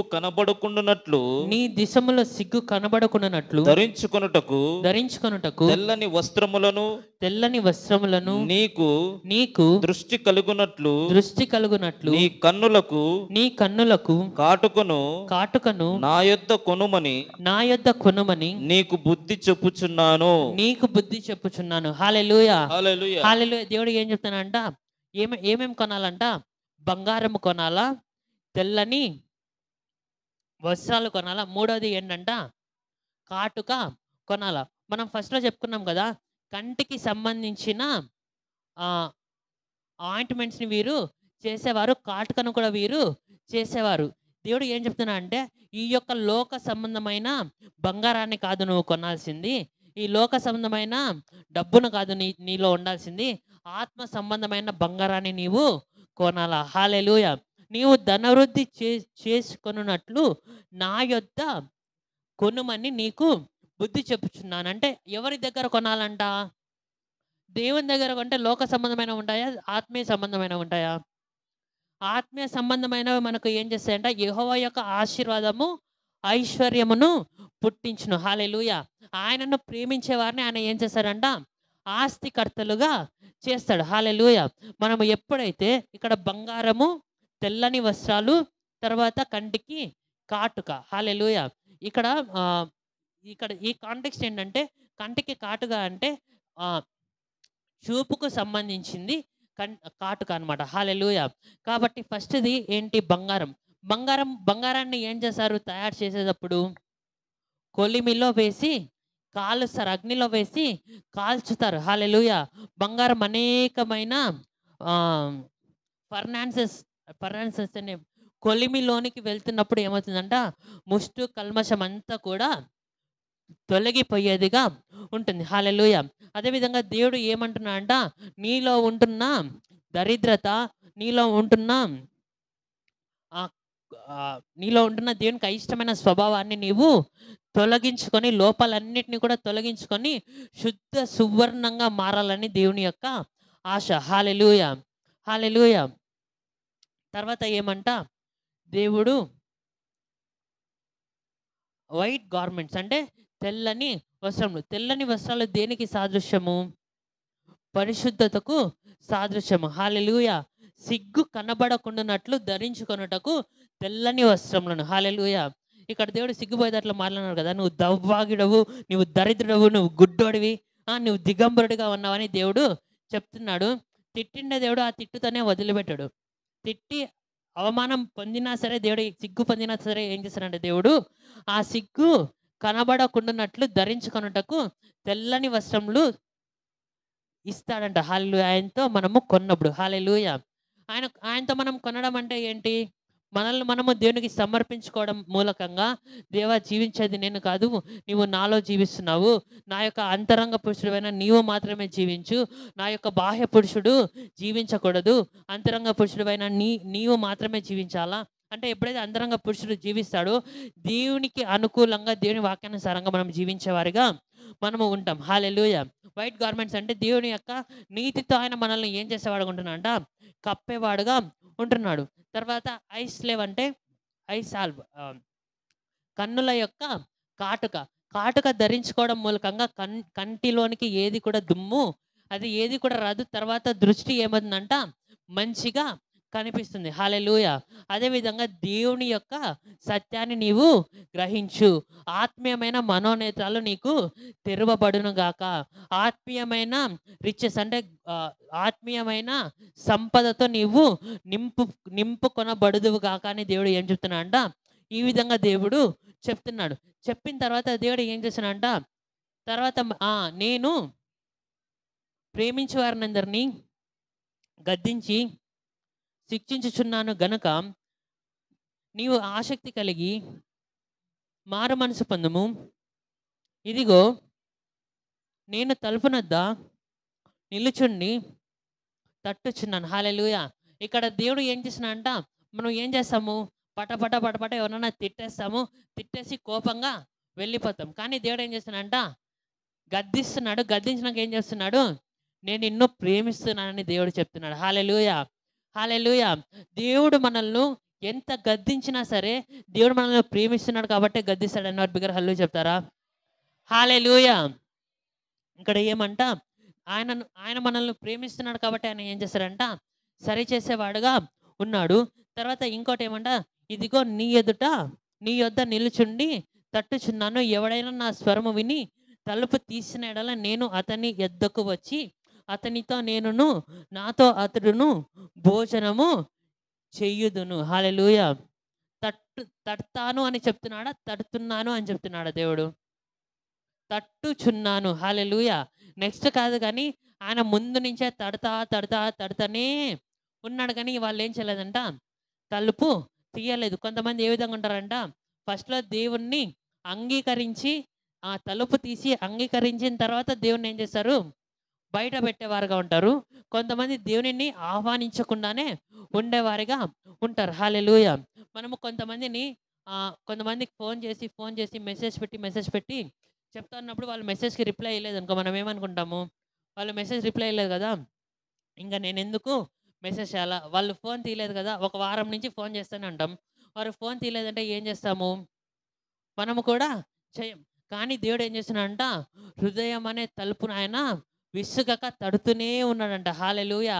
ఆయన కొద్దిసేపు తట్టి ఆయన వెళ్ళిపోయే దేవుడు, ఆ తలుపు తీసేంత వరకు ఆయన తడుతూనే ఉన్నాడు. హల్లెలూయా. ఎందుకంట, మనము నమ్మదగిన వారం అయినప్పటికీ కూడా ఆయన నమ్మదగిన వాడు గనక ఆయన మనల్ని ప్రేమిస్తున్నాడు, ఆయన మనలోనికి రావాలని ఇష్టపడుతున్నాడు. హల్లెలూయా.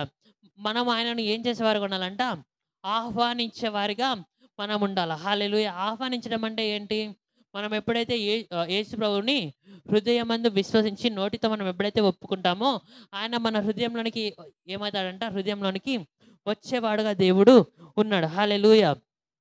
తర్వాత మనం కొంతమందికి కాల్ చేసినప్పుడు అస్సలు కాల్ చేయకుండా చాలా రోజుల తర్వాత వాళ్ళు కాల్ చేస్తే మెసేజ్ చేస్తే ఏం చేస్తాము, ఇన్ని రోజులు నీకు కాల్ చేసినావు కదా, నువ్వు ఒక్కసారైనా రిప్లై ఇచ్చినావా, ఒక్కసారైనా నువ్వు కాల్ ఎత్తినావని అక్కడే ఏం చేస్తాము, యుద్ధాన్ని మనము ప్రకటిస్తాం. కానీ ఇక్కడ ఈ దేవుడు ఏం చేసినంట, తట్టినా చాలా రోజుల నుంచి తీయకపోయినా సరే ఎప్పుడైతే వారి తలుపులు తీస్తారో అప్పుడు ఏం చేశారంట, ఎవడైతే నా స్వరము విని తలుపు తీసినడలా నేను అతని యొద్దకు వచ్చి అతనితో నేనును నాతో కూడా అతడును భోజనము చేయుదు. భోజనం దేనికి సాదృశ్యము? సహవాసానికి, సమాధానానికి సాదృశ్యం. హల్లెలూయా. మన దేవుడు ఎటువంటి దేవుడు అంట, మనము ఏ విధంగా ఉన్నామనేది ఆయన చూడాడు, కానీ మనం ఎప్పుడైతే ఆయన దగ్గరకు వస్తామో ఆయన ఏం చేస్తాడంటే మనతో సహవాసం చేసి ఆయన సమాధాన పడేవాడుగా ఉంటున్నాడు. హల్లెలూయా. తర్వాత మనం చూసినట్లయితే నేను 21వ వచనం చదువుతారా? నేను జయించి నా తండ్రితో కూడా ఆయన సింహాసనమునందు కూర్చుని ఉన్న ప్రకారము, తండ్రి సింహాసనమందు కూర్చుని ఉన్న ప్రకారము జయించు వారిని నాతో కూడా నా సింహాసనమునందు కూర్చుండుడని చెప్పెదను. హల్లెలూయా. ఇక్కడ చూసినట్లయితే దేవుడు ఏం చెప్తున్నాడంట, నేను జయించి నా తండ్రితో కూడా ఆయన సింహాసనమందు కూర్చుండి ఉన్న ప్రకారము జయించు వానిని నాతో కూడా సింహాసనమందు కూర్చుండ నిచ్చెదను. హల్లెలూయా. హల్లెలూయా. సింహాసనం దేనికి సాదృశ్యము? రాజరికము తర్వాత అధికారానికి కూడా ఏమంట, సింహాసనము సాదృశ్యం. ఒకసారి కొలస్సీలకు రాసిన పత్రిక 2వ అధ్యాయం 10వ వచనం తీద్దామా? కొలస్సీలకు రాసిన పత్రిక 2వ అధ్యాయము 10వ వచనం.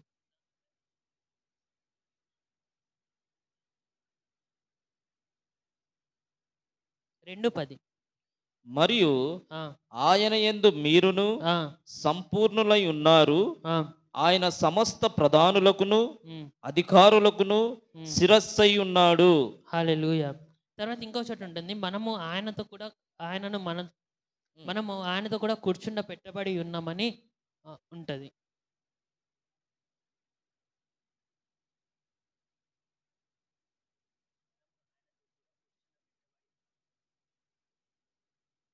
ఒక్క నిమిషం.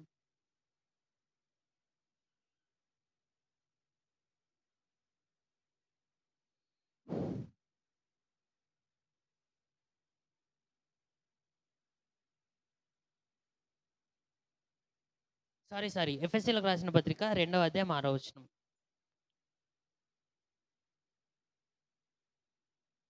క్రీస్తు యేసునందు ఆయన మనకు చేసిన ఉపకారం ద్వారా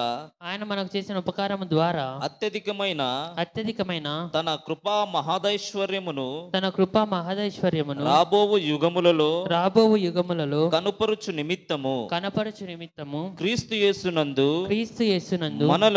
మనలను ఆయనతో కూడా లేపి పరలోకమందు ఆయనతో కూడా కూర్చుండబెట్టెను. హల్లెలూయా. అంటే ఇప్పుడు మనం దేవునితో పాటు కూర్చుంటామా లేదంటే కూర్చున్నాము. హల్లెలూయా. చూస్తున్నారండి? ఇంకోసారి చదువుదామా? క్రీస్తు యేసునందు ఆయన మనకు చేసిన ఉపకారము ద్వారా కూర్చుండబెట్టను అనేది ఉండదు కదా. క్రీస్తు యేసునందు మనలను, అందరూ కూడా చెప్దామా? క్రీస్తు యేసునందు మనలను ఆయనతో కూడా లేపి పరలోకమందు ఆయనతో కూడా కూర్చుండబెట్టెను. హల్లెలూయా. పరలోకంలో ఆయన ఎక్కడ కూర్చుంటాడంట? సింహాసనం పైన. శేఖర్ చెప్తారా, నీవు కూడా సింహాసనం పైన కూర్చున్నావు, నీకు అధికారం ఉంది. దేవుడు చేసిన కార్యాలని నీవు కూడా చేస్తావు. ఆయన చేసిన వాటికంటే గొప్ప కార్యాలు నీవు కూడా చేస్తావు. హల్లెలూయా. ఇక్కడ దేవుడు ఈ యొక్క సంఘానికి ఎంత దారుణంగా అంటున్నాడు. ఏమని అంటున్నాడు? దరిద్రుడా, దౌర్భాగ్యుడా, దిక్కులేనోడా, దిగంబరుడా అని చెప్తున్నాడు. కానీ చివరికి వచ్చేసరికి దేవుడు ఏం చేస్తున్నాడంట? ఆయన యొక్క అధికారాన్ని ఆయన ఇస్తున్నాడంట. హల్లెలూయా. మన పరిస్థితి, మన స్థితి ఏది ఏమైనప్పటికీ కూడా సరే, మనం ఎప్పుడైతే దేవునికి మనం తలుపులు ఎప్పుడైతే తెరుస్తామో ఆయన సమస్త అధికారాన్ని ఎవరికి ఇస్తాడంట? మనకిస్తాడు. హల్లెలూయా. తప్పిపోయిన కుమారుని జీవితంలో కూడా చూసినప్పుడు ఏమైంది? ఆయన పనివానిగా రావాలనుకున్నాడు. కానీ తండ్రి ఏం చేసినాడంట? కుమారునికి రావాల్సిన అధికారాన్ని ఏం చేసినాడంట? ఇచ్చి ఉన్నాడు. హల్లెలూయా. మనం ఎప్పుడైతే తలుపులు తీసి ఉన్నామో ఆయన మనలో ఉన్నాడు. ఆయన మనలో ఉన్నాడు గనుక ఆయన యొక్క అధికారాన్ని దేవుడు ఏం చేసినాడంట? మనకు ఇచ్చి ఉన్నాడు. హల్లెలూయా. హల్లెలూయా.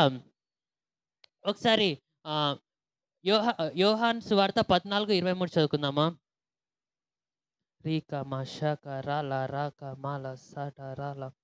యోహాను సువార్త 14:23. యేసు ఒకడు నన్ను ప్రేమించిన ఎడల వాడు నా మాట గైకొనుచు చదవనన్నా. అప్పుడు నా తండ్రి వానిని ప్రేమించును. మేము వాని యొద్దకు వచ్చి వాని యొద్ద నివాసము చేతుము. హల్లెలూయా. ఏమంట? ఆయన ఎవరితో నివాసము చేస్తారంట? మనతో ఏం చేస్తారంట? ఆయన నివాసము చేస్తాడంట. హల్లెలూయా. హల్లెలూయా. మనము ఆయన వేరు వేరు కాదు. ఆయనలో మనమున్నాం, మనలో ఆయన ఉన్నాడు. హల్లెలూయా. తండ్రిలో ఎవరున్నారు? కుమారుడు ఉన్నాడు. కుమారునిలో ఎవరున్నాము? తండ్రి ఉన్నాడు. అదే కుమారునిలో మనము కూడా ఏమైనామంట? ఉన్నాము. మనలో ఎవరున్నాడు? తండ్రి అయిన దేవుడు, కుమారుడు, పరిశుద్ధాత్ముడు మనలో ఉన్నాం. మనలో ఉన్నారు. హల్లెలూయా. మనము దేవుడు వేరే వేరే కాదు. హల్లెలూయా. అందుకే హిందీలో ఒక పాట ఉంటుంది, హమ్ దోనో అలగ్ నాహీ హే. హమ్ దోనో అలగ్ నహీ హే అంటే నేను నీవు వేరు వేరు కాదు యేసయ్యా, మనమిద్దరము కూడా ఒకటే వారము. హల్లెలూయా. పాడదామా ఒకసారి? హమ్ దోనో అలగ్ నాహీ హే, హమ్ దోనో ఏక్ సాత్ హై. చెప్దామా? హమ్ దోనో అలగ్ నాహీ హే, हम दोनों एक साथ है. నీవు నేను వేరే కాదు, మనమిద్దరం ఒకటే. దేవునితో చెప్దామా? నీవు నేను వేరే కాదు, నీవు నేను ఒకటే నయా. నీవే నా జీవం, నీవే నా శక్తి, నీవే నా శ్వాస, సన్నీ నీవే. నీవే నా జీవం, నీవే నా శక్తి, నీవే నా శ్వాస, అన్నీ నీవే. हम दोनों अलग नहीं है,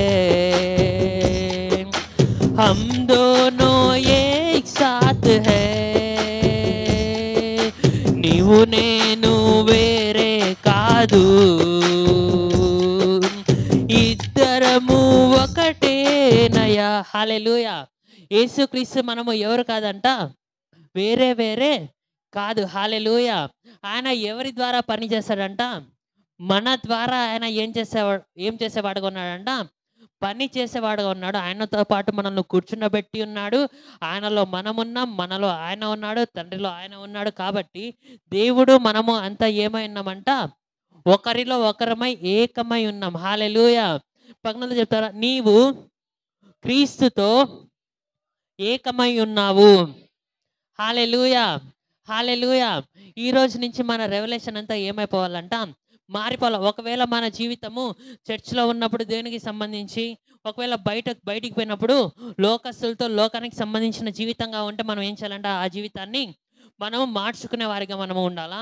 ఒకవేళ నీవు చర్చిలోన దేవునికి సంబంధించిన దానివి కానీ, బయట కూడా దేవునికి సంబంధించిన వాడివిగా సంబంధించిన వారిగానే మనం ఉంటే కనుక దేవునికి స్తోత్రము.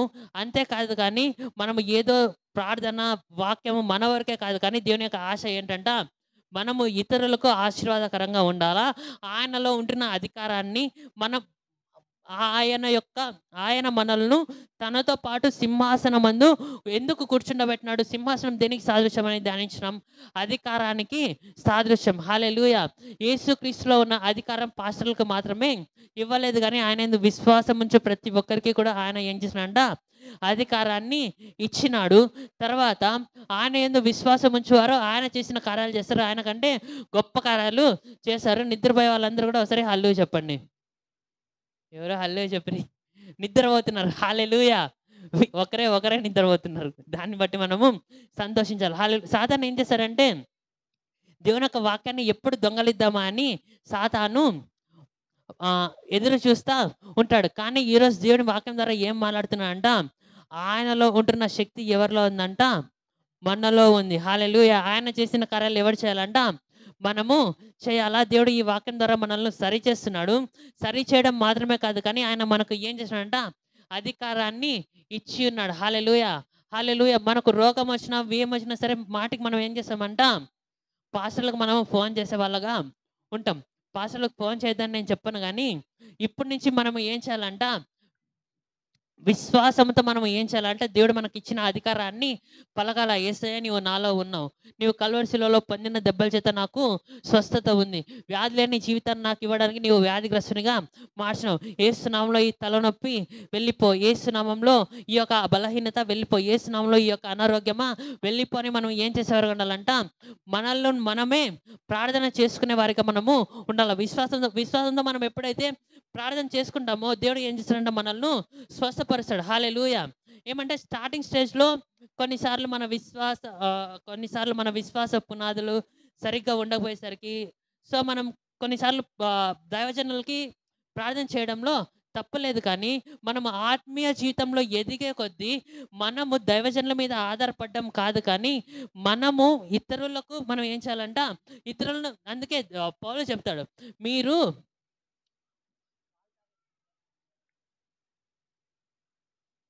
పౌలు అంటాడు మీరు పాలు తాగే స్థితిలోనే ఉన్నారని అంటాడు. తర్వాత దానికి సంబంధించిన రెఫరెన్స్ ఒకసారి చూసుకుందామా? ఇవన్నీ నేను ప్రిపేర్ అవ్వలేదు. ప్రిపేర్ అయితే నా దగ్గర రెఫరెన్స్ ఉంటాయి. సడన్గా దేవుడు ఇచ్చే వాటికి ఇప్పుడు ఎత్తుకోవాల్సి వస్తుంది. మొదటి పేతురు పత్రిక 2వ అధ్యాయము 3వ వచనం.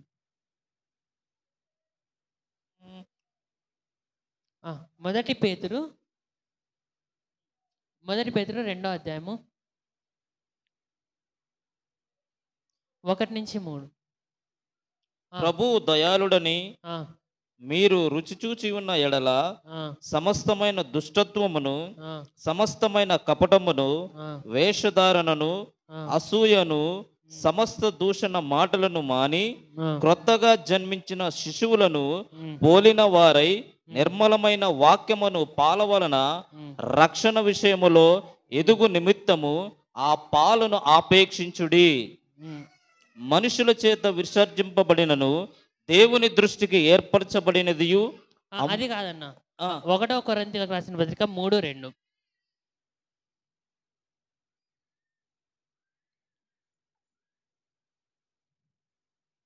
మొదటి కొరింథీయులకు రాసిన పత్రిక 3వ అధ్యాయం 2వ వచనం. అప్పటిలో మీకు బలము చాలకపోయినందున పాలతోనే మిమ్మల్ని పెంచి తిని గాని అన్నముతో మిమ్మల్ని పెంచలేదు. మీరింకను శరీర సంబంధుల యుండుట వలన ఇప్పుడును మీరు బలహీనులై ఉన్నారు కారా? మీలో అసూయయును కలహమును ఉండగా మీరు శరీర సంబంధులై మనుష్య రీతిగా నడుచుకుని వారు కారా? హల్లెలూయా. ఇప్పుడు పౌలు ఏమంటున్నాడంట? మనము ఏ స్థితిలో ఉండాలంట?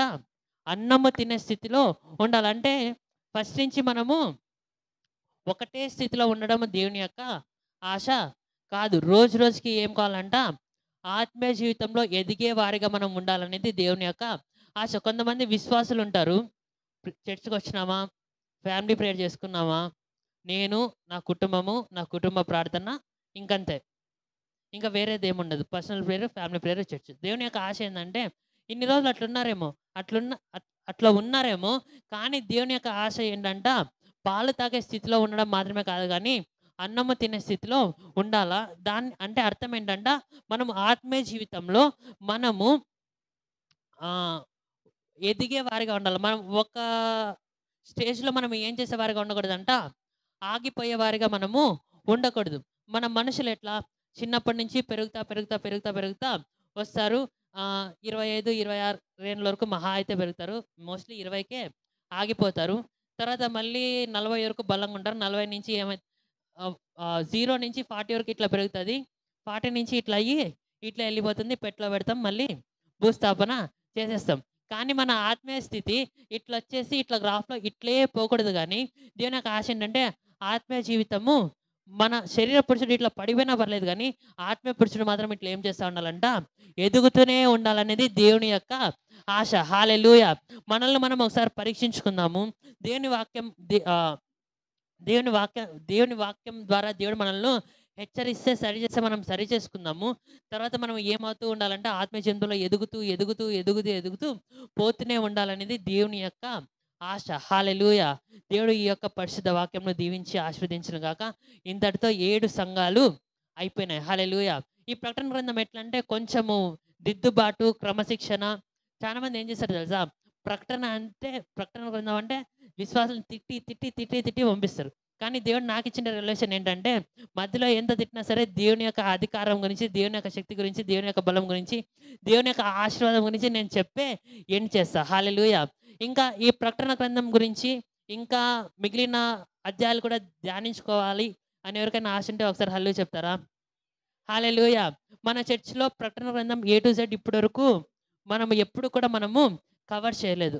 కాబట్టి ఇప్పుడు ప్రకటన గ్రంథము 3 అధ్యాయాలు అయిపోయినాయి. తర్వాత ఇంకా ప్రకటన గ్రంథంలో 22 అధ్యాయాలు కదా ఉండేది. 22 అధ్యాయాలు ఉన్నాయి కదా. సో మంత్లీ వన్స్, అంటే నెలకు ఒకసారి నేను వాక్యం తీసుకొని ప్రకటన గ్రంథం సిరీస్ చేద్దామని నేను అనుకుంటున్నా. ఎంతమందికి ఇష్టము? హల్లెలూయా. హల్లెలూయా. ప్రకటన గ్రంథంలో ఉంటున్న శాపాలన్నీ ఎవరికి తెలుసా అండి? ప్రకటన గ్రంథంలో ఉన్న కష్టాలన్నీ ఎవరికి తెలుసా అండి? ఆ కష్టాలన్నీ కూడా దేవుణ్ణి నమ్ముకొనని వారికి సంఘము ఏమవుతుందంట, సంఘము ఎత్తబడేదిగా ఉంటుందంట. హల్లెలూయా.